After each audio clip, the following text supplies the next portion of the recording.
Assalamualaikum warahmatullahi wabarakatuh. Abu buat majlis macam ni sebenarnya. Yang pertama, nak ambil barakah majlis ilmu, barakah untuk ummah kita. Abah bukan nak mengajar, sekarang nak baca bersama kitab.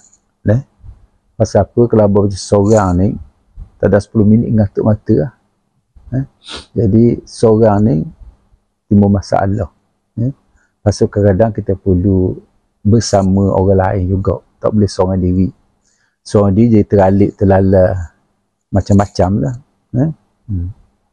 Jadi malam kita cuba baca kitab Furu'ul Masail. Abah tak tahu, abah suka kitab Furu'ul Masail pasal bincang masalah. Pasal khoteh-khoteh. Pasal benda tu tak penting sangat, tapi dia bukan minda kita. Bukan minda kita.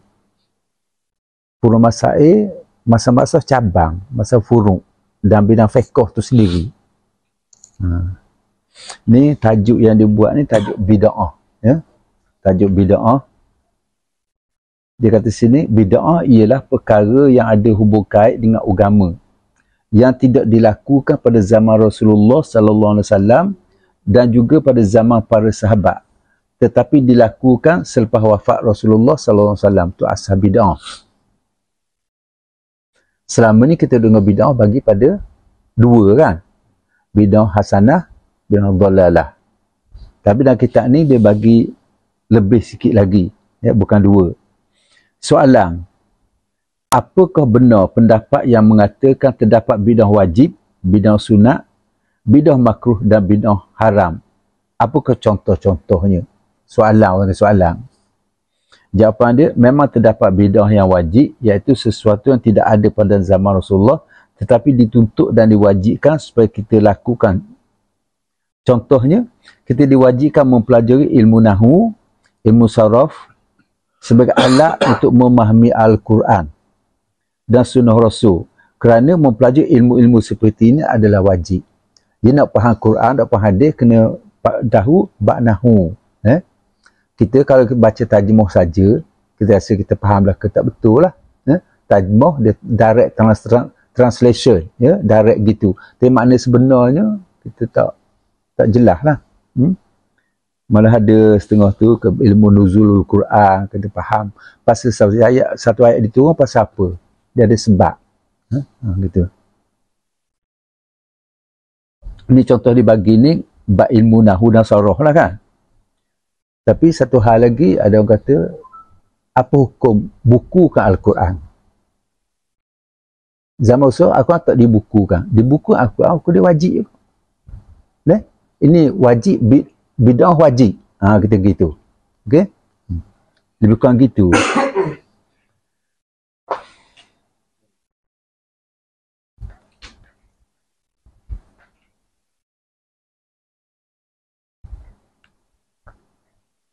Jadi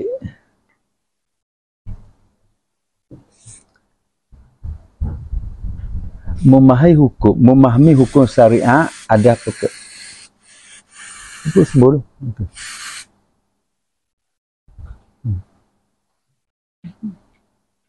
Okey, memahami hukum syariat ada apa ke wajib? Hukum syarak tu wajib. Dan kita tidak akan dapat memahami hukum syarak melainkan terlebih dahulu memahami ilmu nahwu dan saraf. Saraf ni mana pergi?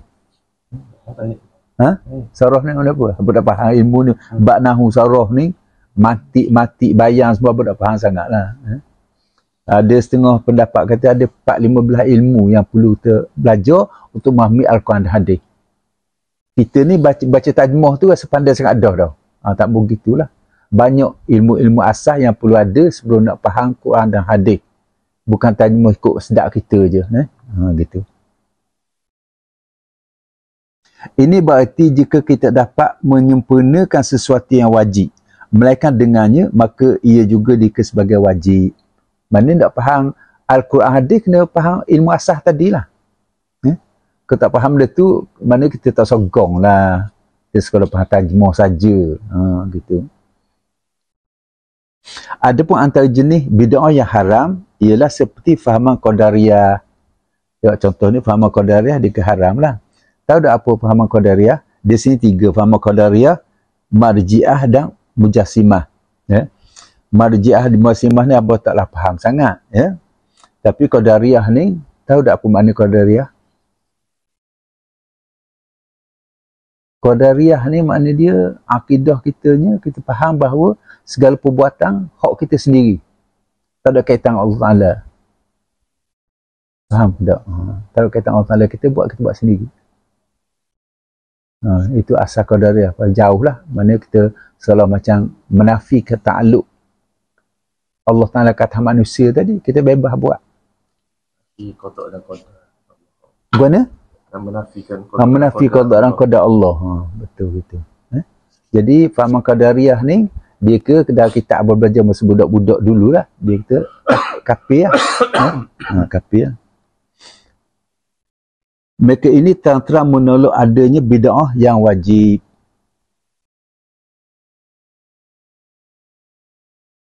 Ini pasal dia bincang bab fiqh, dia pergi pada contoh fiqh dah. Tapi hak qadariyah ni, hak qadariyah ni muzak akidah sebenarnya. Muzak merupakan akidah. Yang kata perbuatan kita tak kait dengan Allah Ta'ala langsung, kita buat sendiri. Ada perbid'ah yang sunat, ialah seperti membina madrasah. Madrasah tu, kita pak budak belajar madrasah dah. Mana zaman Nabi tak ada benda tu. Kita buat orang Melayu. Buat kita buat surah katakan. Itu bid'ah sunat dia kira.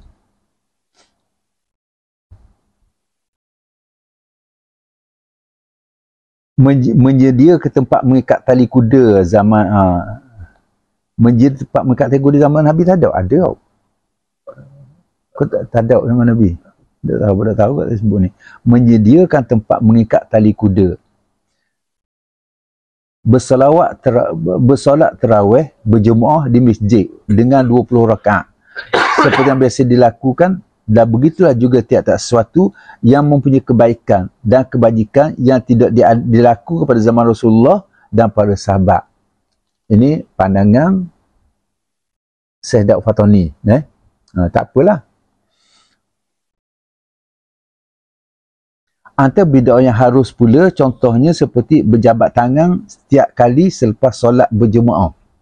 Mana selepas solat berjemaah buat salam. Dia ke ini bid'ah yang diharuhkan oleh syarak. Haruh lah. Memakai songkok dan ketayap. Meluaskan lengan baju dan berbagai-bagai lagi. Dia ke bid'ah yang diharuskan.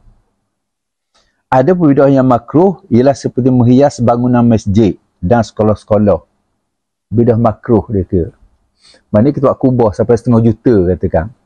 Itu mungkin termasuk bid'ah makruh.